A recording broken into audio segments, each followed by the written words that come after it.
they go meeting for another place. They talk about River State. Now who lose now? Also speaking, Senator George Sekibo appreciated Wike for helping most Ijaw sons and daughters secure positions at the federal level. You remain a true friend of the Ijaw people. Your administration was a testament to the recognition of our contribution to the emergence. You demonstrated this by ensuring we are fully integrated to government. One of the most significant gestures of this was the appointment of our daughter, Dr. Palowa Adepaningo, as their deputy governor. These, alongside several other appointments, prominent positions held by our people, including the Speaker of the Universal House of Assembly, the Secretary of the Government of the State, the Attorney General of the State, the Head of Service, and the Commissioner of Works, among others. On his part, the Managing Director of the Niger Delta Development Commission, Samuel Owoku, thanks the minister for helping President Bola Tinubu win the 2023 presidential election. Unalloyed loyalty and support which you have given to Mr. President. If not of Mr. President, I wouldn't have been here. But you supported Mr. President to ensure that he won his election, and not only winning the election, supporting him to ensure that the administration of Mr. President succeeds. Furthermore, the governor of Oyo State, Seyi Makinde, while giving his goodwill message, highlighted different projects the FCT minister did during his tenure as governor of Rivers State and the ones he has done as the FCT minister. When we came in, I asked people from the airport up until I got to the hotel and here, I've seen projects, and there were projects that were done during your 8 years in office. I'll come back. I'd like to be taken to other projects that have been done now. So this honor being given to you, I'll say it is well deserved. Other highlights of the event include drama presentation, masquerade display, wrestling, and different cultural group dance. Oluchinwa for ATN News, Port Harcourt. Delta State Police Command has arrested a 50-year-old man whose identity is yet unknown for allegedly defiling a 4-year-old girl in Ubulu Uku, Aniocha South local government area of the state. The incident occurred when the minor went to her grandmother's house on the instruction of her mother in Ubulu Uku, while human rights activist Harrison Gwamnishu said the suspect has been arrested. When contacted, the police public relations officer SP Edafe Bright confirmed the situation and the arrest of the suspect. Operatives of Edo State Police Command have arrested 4 persons for alleged stealing of a Toyota Highlander at gunpoint. Commissioner of Police Nemi Edwin Iwo, who made this known to newsmen in Benin City, said the suspects who operated with a motorcycle allegedly snatched the vehicle from the owner. Edwin Iwo said 3 of the suspects, Ifeanyi Okpara, Dennis Okusun, and Edwin Irogbe, snatched the SUV vehicle with registration number at Ekpoma, Edo State, while the 4th suspect, Shehu Ismail, bought the vehicle from the car snatchers for 1.5 million naira. According to him, the owner of the vehicle, Iwologbe Raphael of Judge's Quarters, Ekpoma, reported the car theft to police on August 23, 2024, while other items recovered from the suspects included a local-made pistol with 2 live cartridges. He also said all the suspects have confessed to the crime and will soon be charged in court. Edo State government has responded to the call for a probe of Governor Godwin Obaseki by a former governor of the state, Adams Oshomole. This is coming after Oshomole had accused Obaseki of mismanaging funds from the World Bank as the winner of last Saturday's governorship election in the state. After Senator Monday Okwebolo, alongside his running mate Dennis Idahosa, were presented with his certificate of return by the Independent National Electoral Commission. However, in a statement by the State Commissioner for Communication and Orientation, Chris Nehikare, said Obaseki observed due process in the award of contracts among many other transparent initiatives. National Chairman of the All Progressive Congress, Dr. Abdullahi Ganduje, has expressed shock and sadness over the death of 5 police officers who lost their lives while returning from Edo State, where they went for an official assignment. Ganduje, who disclosed this while consoling the families of the deceased police officers in Bichi Town, Kano State, said it has been the tradition of their party and his government to always be with families in grief, to comfort them and make them feel that they are not alone in the sad moment. Ganduje said the accident was a sad moment not only for the police force but for him and the nation in general, adding that 5 officers died instantly while 10 others sustained various degrees of injuries. The House of Representatives Committee Chairman on Appropriation Abubakar Kabir Abubakar, who accompanied the APC National Chairman, said that the incident was painful, especially those who died and left their families behind. Pan-Niger Delta Forum has commiserated with the governor of Akwa Ibom State, Umar Eno, and the entire people of the Akwa Ibom on the passage of the First Lady of the state and the wife of the governor, Patience Umar Eno. The governor's wife died on September 26, 2024, at the age of 57 years. In a condolence message issued signed by its National Publicity Secretary, Ken Robinson, on behalf of the national leader, Edwin Clark, the Board of Trustees, the National Executive Committee, and the entire membership, PANDEF, said it is deeply saddened by the news of Eno's demise at a time when her husband and the family most needed her support, love and companionship. The forum added that her passing is a great loss to her family, the state and the nation. According to the forum, late Umoino embodied and lived the principles of kindness, humility, integrity, loyalty and service to God and humanity throughout her lifetime. Anambra State Governor Chukwuma Soludo has cast his vote in the ongoing local government election. Soludo, who arrived at his polling unit 002 at Ofui Square, Umueze at Isuofia Ward 13 in Agwata local government area, cast his vote at about 11:45 a.m. After casting his vote, the governor expressed satisfaction that the exercise was going on smoothly, adding that the election was going on smoothly and peacefully across the polling units in the 21 local governments of the state. He urged the voters to come out and participate in the election. Ebonyi State High Court, sitting in Abakaliki, has discharged and acquitted 36 pro-Biafra activists who had been detained for over 4 years. This is coming after Ifeanyi Ejiofor, the lead counsel for the indigenous people of Biafra in Owerri, recounted the challenges faced in securing the release of the detained individuals. The 36 detainees, all from Ebonyi State, were initially arrested in 2020 and charged with murder in connection with the case and during the trial. The prosecution failed to present sufficient evidence to prove the charges.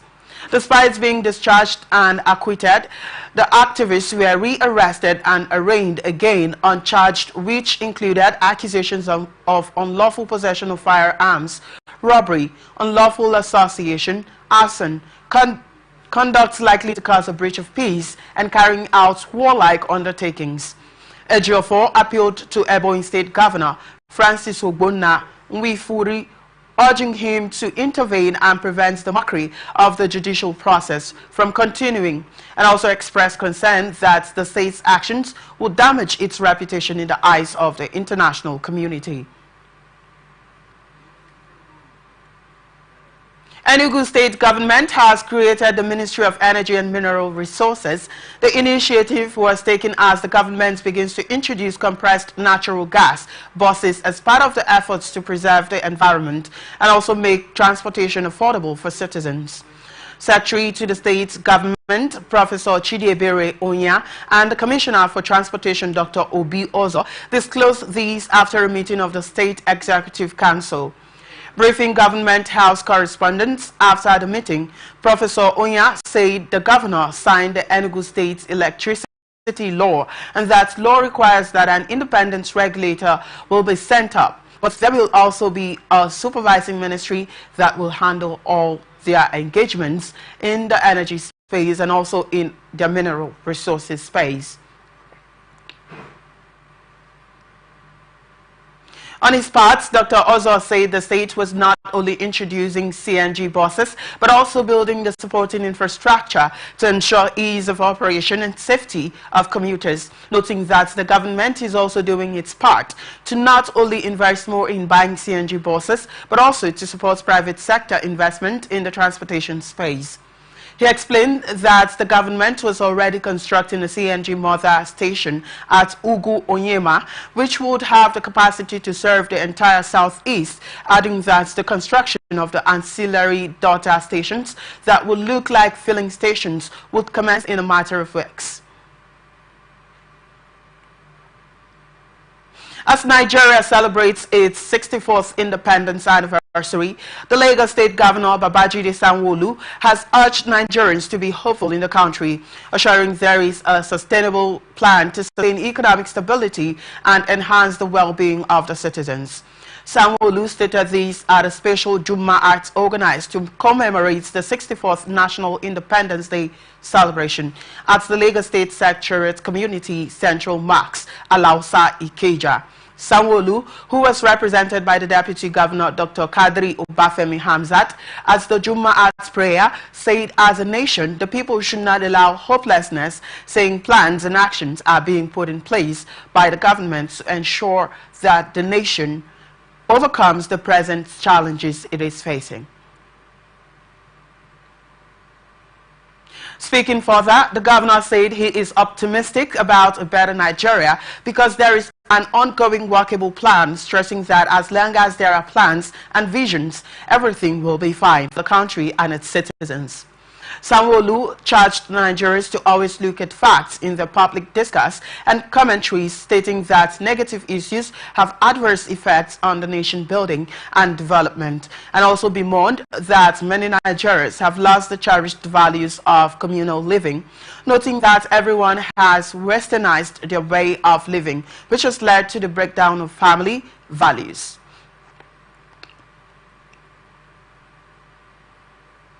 Lagos State Task Force has arrested 4 men who were allegedly involved in illegal drug trading.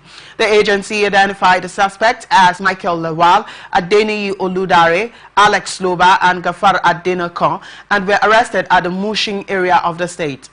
According to the agency, the suspects have been charged to court accordingly. The task force said its chairman, CSP Adetayo Akerele, had warned residents to desist from trading in narcotics or face prosecution. FCT Minister Nyesom Wike has expressed dissatisfaction toward the work on the Outer Southern Expressway 2, OSEX 2, to Wassa Road project. Wike expressed worry after inspecting the ongoing construction of the 15-kilometer left-hand carriageway of Outer Southern Expressway, OSEX 2, from Ring Road 1 to Wassa Junction.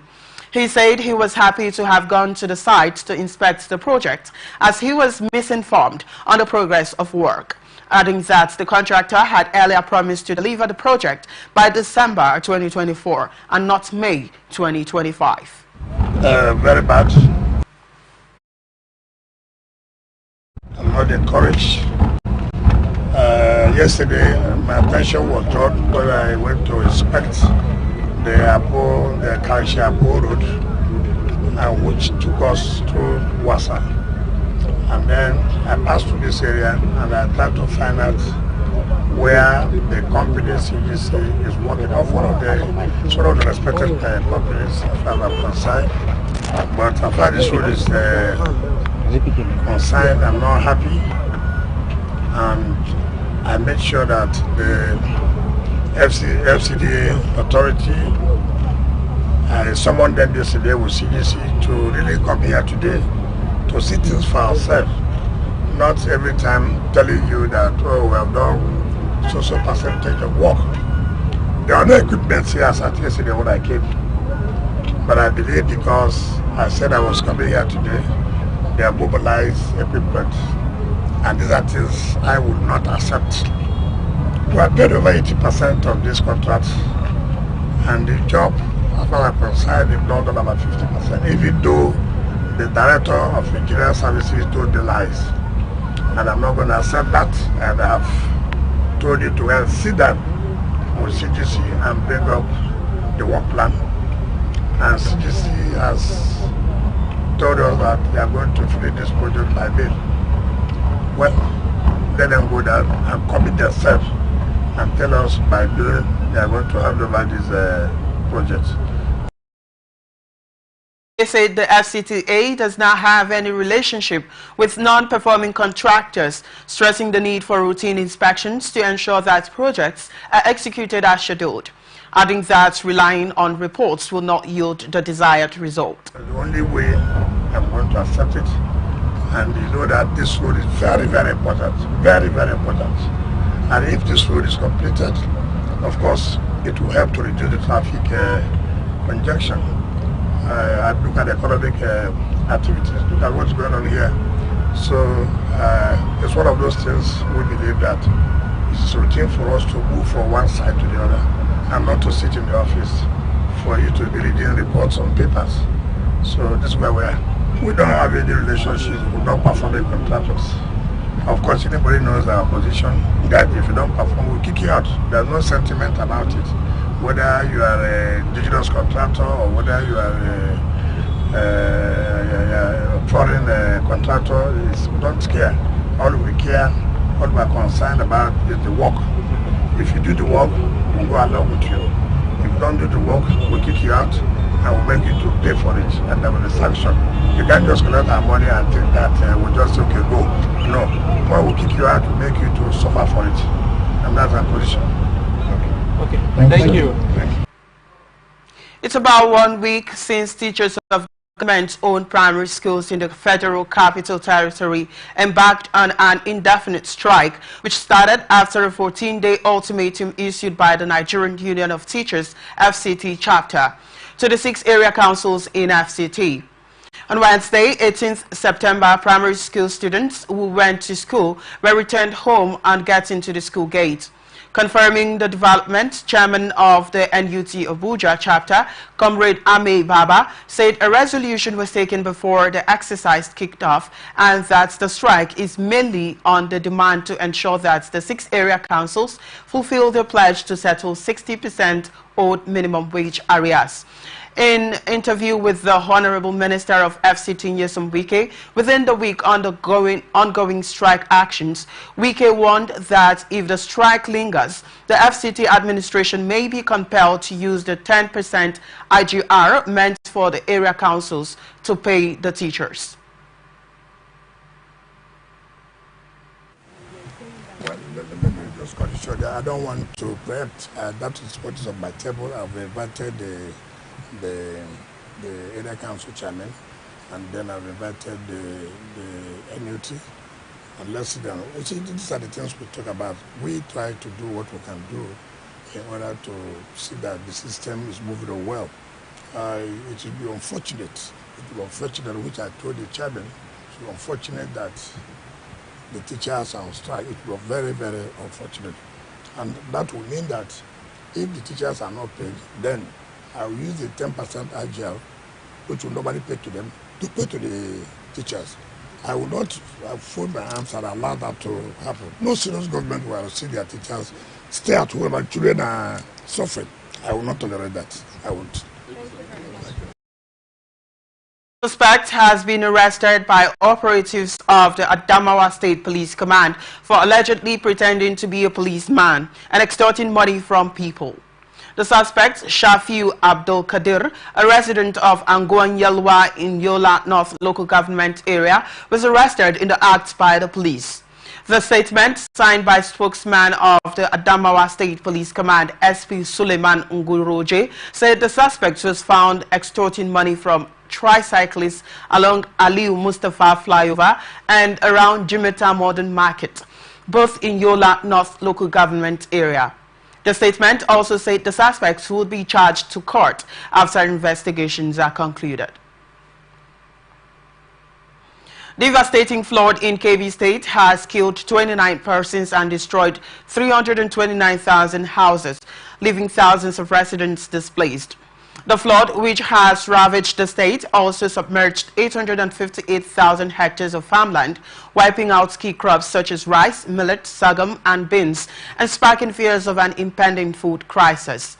Kebbi State Commissioner for Information and Culture Yakubu Bernin Kebbi expressed the government's struggle to manage the aftermath, stating that the scope of the disaster has overwhelmed local resources, and the state government has compiled a report on the flood's impact, which will be submitted to federal agencies in a bid to secure more aid.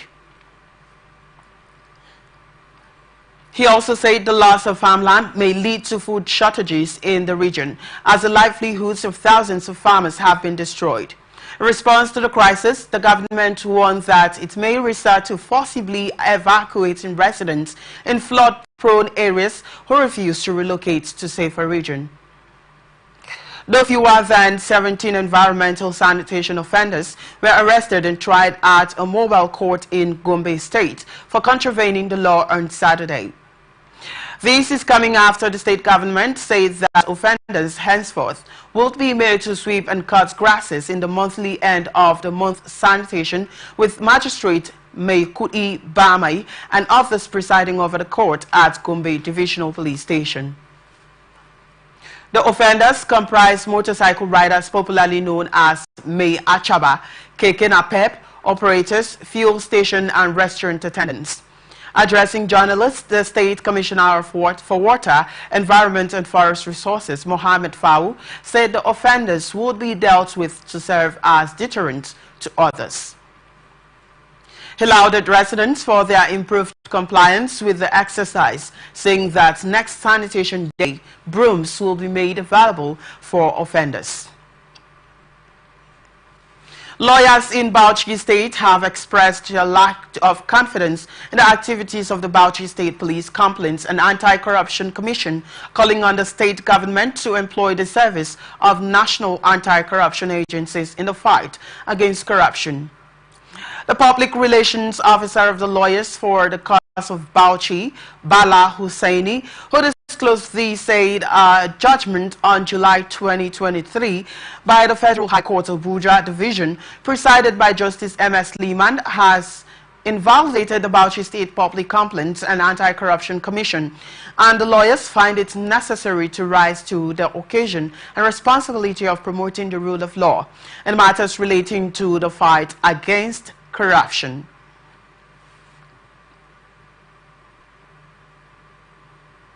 He said the conference followed an action by the Bauchi State government through the judicially proscribed and outlawed Bauchi State Police Complaints and Anti-Corruption Commission, adding that the action so far taken by Bauchi State government on the issue lacks legal basis. Nigeria COVID-19 Action Recovery and Economic Stimulus (NGCAS) program has issued a strong warning to beneficiaries to be vigilant against fraudsters demanding money before or after the support. Jigawa NGCAS State Project Coordinator Umar Idris issued the warning at the launch of distribution of food items to 16,200 beneficiaries under Fadama office held in Tuara local government area, adding that the warning become necessary to inform the beneficiaries that the support is a grant and free. He also said under the Fadama case, over 30,000 persons benefited from agricultural inputs and assets, as promised by Governor Umar Namadi, and urged the beneficiaries to make good use of the supports provided to improve their economic conditions and sustain themselves during these challenging times.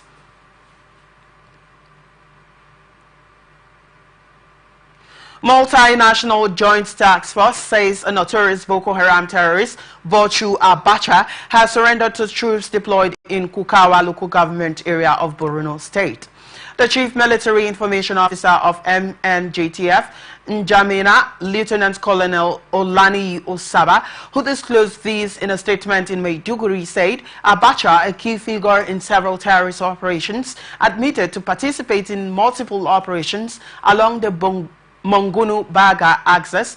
According to him, Abacha attributed his surrender to the intense operations of MNJTF and his dwindling interest in the cause, adding that Abacha handed over one AK-47 rifle, a magazine loaded with 11 rounds of 7.62mm ammunition, a mobile phone, an Airtel SIM card, and 32,500 naira, as well as other valuable intelligence to the authorities. In a separate operation, MNJTF troops in conjunction with intelligence operatives ambushed Boko Haram terrorists conveying large logistics supplies in 3 Toyota vehicles under the cover of darkness, and the troops engaged the terrorists in a fierce gun battle, killing one and forcing others to flee, abandoning their supplies. You're watching the Global News on Atlantic Television Network. We'll be back after this break. Do stay with us.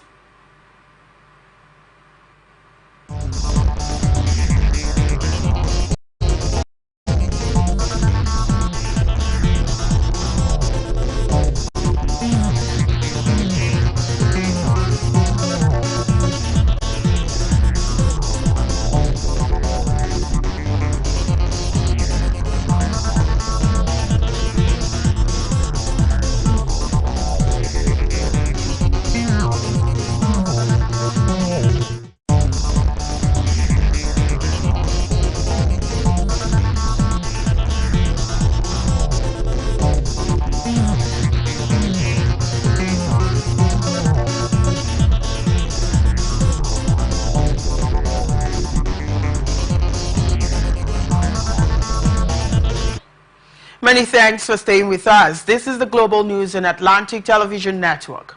And now to the rest of our stories. President Bola Tinubu has forwarded the name of Professor Abubakar Ma'aji as the pioneer managing director of the Northwest Development Commission to the Senate for confirmation. The president also forwarded the names of the chairman and members of the inaugural governing body of the commission to the upper legislative chamber for ratification. A statement by presidential spokesperson Bayo Onanuga said the step followed President Tinubu's signing of the Northwest Development Commission bill into law on 24th July 2024. The nominees for the governing board of the commission include Ambassador Haruna Ginsau from Jigawa as chairman, Professor Ma'aji from Kano as MD/CEO, while its members comprise Dr. Yahaya Umar Namahe, Sokoto, Honorable Aminu Suleiman Inkebi, Senator Tijani Yahaya Kaura, Zamfara State, Honorable Abdul Kadir S. Usman in Kaduna, Honorable Engineer Muhammad Ali Wadi in Kano, Shamsu Sule Katsina, and Nasidi Ali in Jigawa State. According to the statement, the nominees were expected to contribute their wealth of experience and expertise to the Commission's mandate of developing the Northwest region. Federal government has declared Tuesday, October 1st, a public holiday to commemorate the nation's 64th independence anniversary. Permanent Secretary in the Ministry of Interior, Dr. Magdalene Ajani, in a statement said the Minister of Interior, Dr. Olubunmi Tunji Ojo, made the declaration on behalf of the federal government and congratulated Nigerians at home and abroad on the occasion. Dr. Tunji Ojo also praised the patient and hardworking Nigerian men and women, stated that the sacrifices will not be in vain. Federal High Court sitting in Abuja has ordered a suit seeking to compel the federal government to investigate the alleged link between the Minister of State for Defense, Alhaji Bello Matawale, and the operation of bandits in Zamfara State, cited as first to third defendants in the suit, which was brought before the court by a Zamfara State-based human rights activist, Abubakar Dahiru. President Bola Tinubu, the Attorney General of the Federation and Minister of Justice, as well as the Inspector General of Police. Specifically, the plaintiff, through his counsel, Ojonimi Ape, is praying that courts should declare that the first defendant, Tinubu, hearing must give directions to the third defendant to investigate the activities of bandits and kidnappers in Zamfara State, and in particular the allegations surrounding the Minister of State for Defense, Honorable Bello Matawale, about banditry and kidnapping in Zamfara State to secure and or restore public safety in Zamfara State. He also applied for an order of court mandating the first defendant's hearing to direct the third defendant's hearing to investigate the activities of bandits and kidnappers in Zamfara State, and in particular the allegations surrounding the Minister of State Defense, Honorable Bello Matawale, about banditry and kidnapping in Zamfara State to secure and or restore public safety in Zamfara State. Among other claims, the plaintiff avers that despite the open allegations as to the involvement of Honorable Bello Matawale with banditry and kidnapping in Zamfara State, no efforts have been made to government to investigate him to come out with the truth or falsity of the allegations, while the spate of banditry and kidnapping continue to reign in Zamfara State to the detriment of citizens. Meanwhile, the court is yet to fix a date for the matter to be heard. Economic and Financial Crimes Commission has leveled 15 charges against former Taraba State Governor Darius Ishaku over an alleged 27 billion naira fraud. Ishaku was reportedly picked up at his Abuja residence, and the charges against him were presented in the Federal Capital Territory, FCT High Court in Abuja. EFCC filed the indictment with 15 counts against Mr. Ishaku and a co-defendant, a former permanent secretary of the Taraba State Bureau for Local Government and Chieftaincy Affairs, Bello Yeru. It was also alleged that they misappropriated 201.9 million naira from January 2019 to April 2021, while during the same period, the defendants diverted another 132.1 million naira. Niger Delta Development Commission has concluded the training of 200 women and youths in livestock farming and agro-processing at the Okiemutie farms in Eku Amukbe Sapele local government area of Delta State. Speaking during the closing ceremony of the training and empowerment program, the NDDC Managing Director, Dr. Samuel Awuku, said the NDDC board and management realized the importance of agriculture as a diverse and relevant sector to address unemployment and poverty. A statement issued by the NDDC Director, Corporate Affairs, Saledi Thompson Wakama, said Ogbuku, who is represented by the NDDC Director, Agri and Fisheries, Dr. Winifred Madume, expressed delight that the program was particularly inclusive of women and constituted the majority in farming activities in most parts of the Niger Delta region. The NDDC boss said the commission was in partnership with the International Fund for Agricultural Development to provide apprenticeship.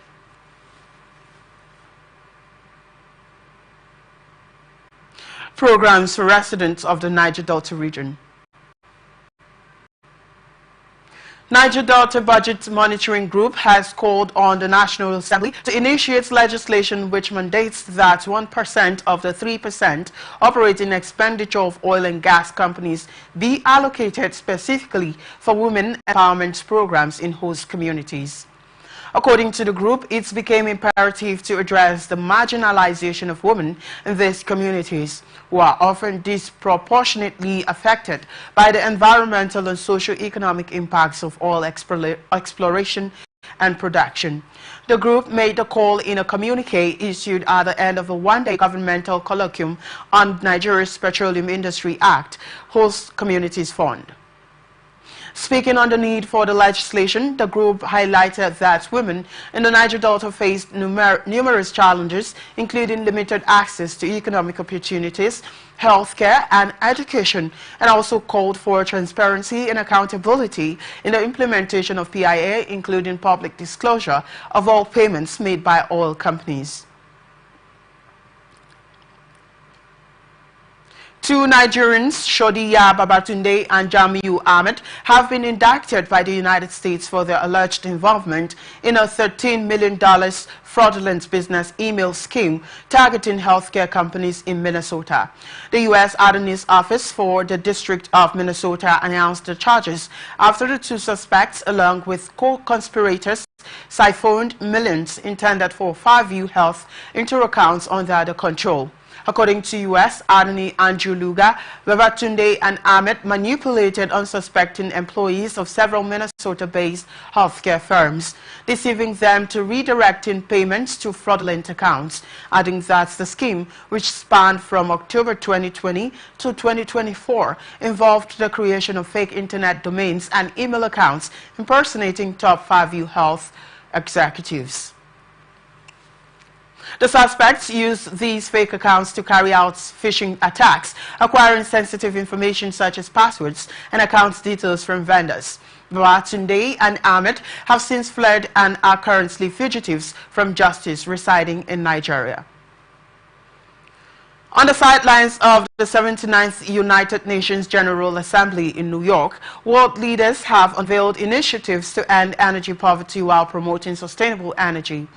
According to a statement, Sustainable Energy for All hosted the Raising Ambition on SDG 7 events with partners, Africa 50 and Enel Corporation, focusing on global support towards an energy transition that ends energy poverty, combats climate change, and powers livelihoods. The events showcased proven solutions to deliver progress on a just and equitable energy transition, with two global initiatives focused on mobilizing finance and distributed renewable energy solutions as key levers to ending energy poverty, and also to ensure emerging and developing countries were equipped to transition their energy systems in a just and equitable manner. The event saw key leaders, including the Deputy Secretary General of the United Nations, Anna J. Mohammed, Senegal's Minister of Energy, Oil and Mines, Birame Souleye Diop, Brazil's Secretary for Climate, Energy and Environment, Ambassador André Arana Correa do Lago, and the Chief Executive Officer and Special Representative to the UN Secretary General for Sustainable Energy, Damilola Ogumbi, among others, calling on global leaders to increase the scale and ambition of sustainable energy investment and projects. To close energy access gaps in underserved regions, the World Bank Group and the African Development Bank entered into a partnership to bring electricity to 3 million people in Africa by 2030. Lagos and Ogun state governments have issued warnings to residents living in flood-prone areas, particularly along riverbanks, to temporarily relocate or brace for potential flooding ahead of the planned release of water from the Oyan Dam. The release of excess water from the dam, managed by the Ogun-Osun River Basin Development Authority, and it's part of an annual process to manage dam levels during the rainy season. This is coming after residents of Isheri Riverview Estate and other residential surroundings in Wariwa and Opik in Obafemi Awode local government area were last year sacked by flooding following a water surge induced by the release of excess water from the dam. To avoid a repeat of this, both the Lagos and Ogun state governments have advised communities in low-lying areas to take necessary precautions, including relocating to safer ground, as the release could cause rivers to overflow, leading to severe flooding. The Lagos State Commissioner for Environment and Water Resources, Tokumbo Wahab, and the federal had commenced the dry rivers along the corridor of the dam to avoid devastating flooding incidents such as the one that occurred in Maiduguri. And now we move on to business news. Central Bank of Nigeria has extended the suspension of cash deposit processing fees until March 31st, 2025, from the previous September 30, 2024 deadline.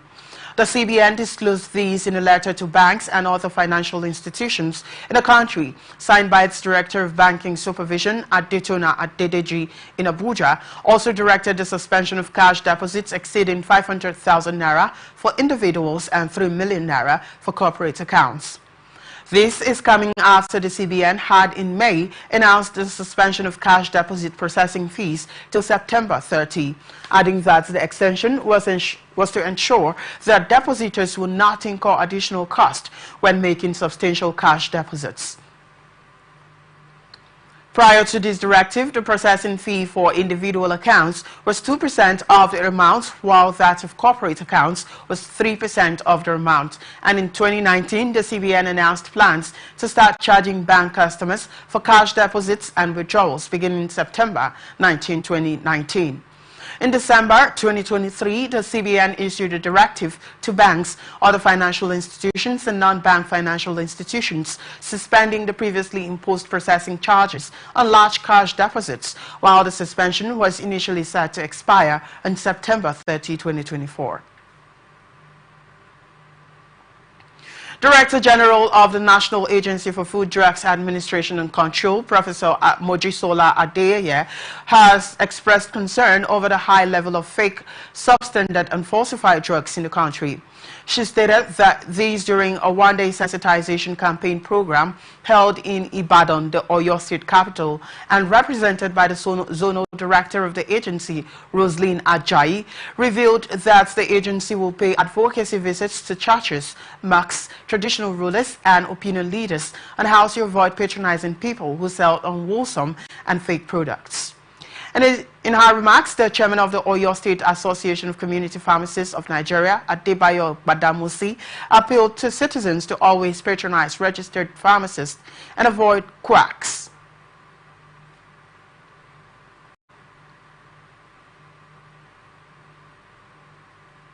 And I'll move on to the international tidbits. Presidential candidate of the Labour Party in the 2023 general election, Peter Obi, has lamented the security scourge bedeviling Africa, saying non-state actors have now taken over the security in some African nations. Obi, who called on global leaders for a leadership dialogue focused on governance, spoke in Athens, Greece's capital, at an international dialogue of global leaders that includes former presidents and top government officials. Obi listed unemployment, corruption, poverty and inequality among the variables militating against security and peaceful coexisting in Africa, saying over 50% of the African population is multidimensionally poor. The former Anambra State governor also said urgent attention must be given to enhancing collective security, lifting people out of poverty and reducing injustice and inequality in society.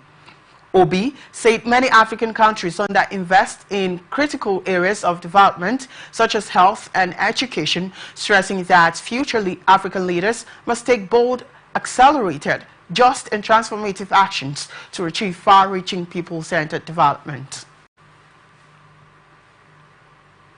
Dozens of buildings in Beirut have been completely destroyed by intense Israeli strikes overnight, including the death of Hezbollah chief Hassan Nasrallah.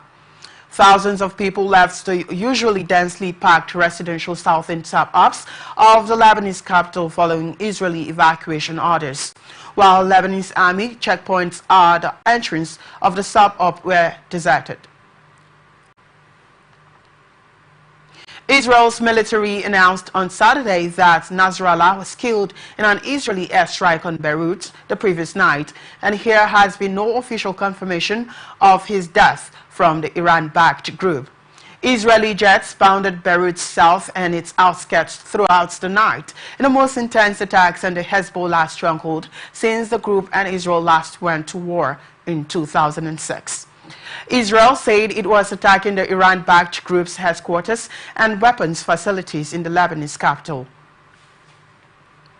Police say 17 people have been killed in a mass shooting in a remote South African town, with a manhunt underway to find the perpetrators. Police say 2 home states in the town of Lusikisiki in the Eastern Cape were targeted, with 12 women and 1 man killed in one location, including 3 women and 1 man at a second location. An 18th victim is in a critical condition in a hospital. The South African Police Service said the Police Minister, Senzo Munchunu, and Commissioner are due to give an update, and Munchunu is also expected to visit the area where the attack occurred. South African media said the victims were relatives and neighbors in Nyathi village. Ngobozana in Lusiki and the group had been gathered at the house to prepare to attend a traditional mourning ceremony for a mother and daughter who were murdered a year ago. The victims who had been packing goods and presents, including furniture, for the event when the attack occurred. Rwandan government has confirmed cases of Marburg serious disease. A statement by the country's health ministry said the cases were confirmed in a few patients in health facilities. Marburg virus is a highly infectious hemorrhagic fever in the same family as Ebola.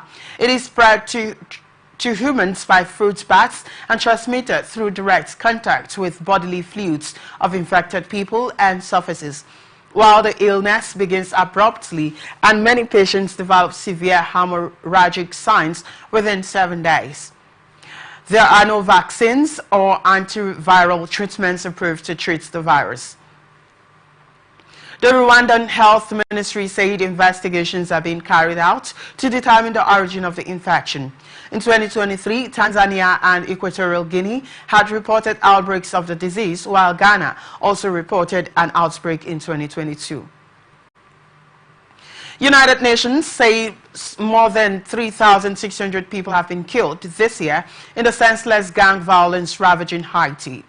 The Western Hemisphere's poorest country has plunged into virtual anarchy with gangs taking over the capital, Port-au-Prince, and the security and health system collapsing. The UN Rights Office said in a report that about 600,000 people were displaced in the first 6 months of 2024, and 1,280 were injured in gang violence, including 295 women and 63 children, while at least 893 individuals, including 25 children, were kidnapped and held for ransom by criminal groups who were vying for power in a vacuum left by a political crisis and weak state authority. The group urged the Haitian authorities and the international community to do more to protect people on the Caribbean island, adding that the gangs had changed their modus operandi this year. Kenyan President William Ruto told the UN General Assembly that his country would complete the deployment of the 2,500-strong multinational security support mission by January. At least 44 people died across 5 U.S. states battered by Hurricane Helene after torrential flooding prompted emergency responders to launch massive rescue operations. Roads, homes, and businesses were underwater, many of them destroyed after Helene made landfall as a Category 4 hurricane near the Florida state capital, Tallahassee, overnight and surged north. As darkness settled over the region and more than 4.2 million customers were without power across 10 states from Florida up to Ohio. Hurricane Helene has weakened to a tropical storm and eventually a post-tropical cyclone and has continued to wreak havoc with heavy rains that the National Hurricane Center said it will result in a catastrophic and potentially life-threatening flash and urban flooding. In Cedar Key, an island city of 700 people just off Florida's northwest coast, the full destructive force of the hurricane was in view, while several pastel-colored wooden homes were completely destroyed, victims of storm surge and ferocious winds. Emergency Situations Ministry says explosions tore through a service station in Russia's Caucasus Republic of Dagestan on Friday, killing at least 10 people and wounding 11 others. The initial ministry statement had put the toll at 5 dead and 3 wounded without giving a cause for the blast, while updates said the fire had been brought under control by not yet extinguished. Almost 120 rescuers were working at the scene south of Dagestaan's capital, Makashakla, while in August 2023, an explosion followed by a fire service station in Makashakla suburb killed 37 people and injured 119. Such incidents are frequent in Russia, where violations of safety standards and aging facilities often cause them. Here now is ATN Sports News. Al Nassr's forward Cristiano Ronaldo has made an incredible record after scoring a goal in his side's Saudi Pro League 2-0 win over Al Wahda. Ronaldo's penalty goal against Al Wahda was his 70th of Al Nassr since joining the club after leaving Manchester United in 2022. The Portugal captain has now scored 70 or more goals for 4 different clubs, making him the first player to achieve such a feat. Ronaldo scored 450 goals for Real Madrid, 101 goals for Juventus, 145 goals for Manchester United, and 70 for Al Nassr, and has further cemented his legacy as one of the game's greatest goal scorers. Alex Iwobi will look to set a no assist record by Nigeria in the English Premier League when Fulham take on Nottingham Forest at the City Ground. Iwobi entered the history books as the Nigerian with the most assists in the English top flight after setting up Emily Smith-Rowe's second goal in Fulham's win over Newcastle United last weekend. The record was previously held by former Arsenal forward Kanu Nwankwo, who registered 29 assists and has amassed 30 assists, have another chance to increase his haul. Nottingham Forest are expected to parade Ola Aina and Taiwo Awoniyi in the encounter, while Forest was defeated Fulham at the City Ground 3-1 last season. And now we move on to entertainment news. Popular Nigerian singer David Adeleke, aka Davido, has opened up about how he handles the pain of losing loved ones. The singer is no stranger to grief, having lost his mom, Mrs. Victoria Imade Adeleke, at 11, and his 3-year-old son, Ifeanyi Adeleke, as well as associates Tagbo DJ Olu, Obama DMW, and personal photographer Fortune in quick successions. Davido also addressed some misconceptions about him. Popular singer Raul John Njengjeng, better known as Skills, has claimed that he wrote a lot of hit songs for his colleague Wizkid during the days at Empire Meets Entertainment. He, however, admitted that Wizkid also wrote songs for him, including the hits Mukulu. Wizkid and Skills were among the first artists signed to EME by R&B star and music executive Banky W in the early 2010s. The record label brought the singers to the spotlight, and they later left the label after a series of disagreements with Banky W. And that's it on the global news for tonight. Before we go, another look at the major stories. We told you that Rivers, Ijaws extol Wike's virtues, courts free 36 pro-Biafra activists. Federal government declares Tuesday, October 1st, public holiday. We also told you that CBN extends cash deposit fee suspension. U.S. Hurricane Helene deaths rises to 44. Ronaldo hits new goal record. Davido speaks on death of loved ones. And that's it on the global news for today. I am Victor Peter. Thank you so much for watching. You can follow us on our social media platforms, Twitter at Atlantic TV Network, Facebook and YouTube Atlantic Television Network, Instagram at Atlantic TV Network. Peace and unity are the pathways to progress.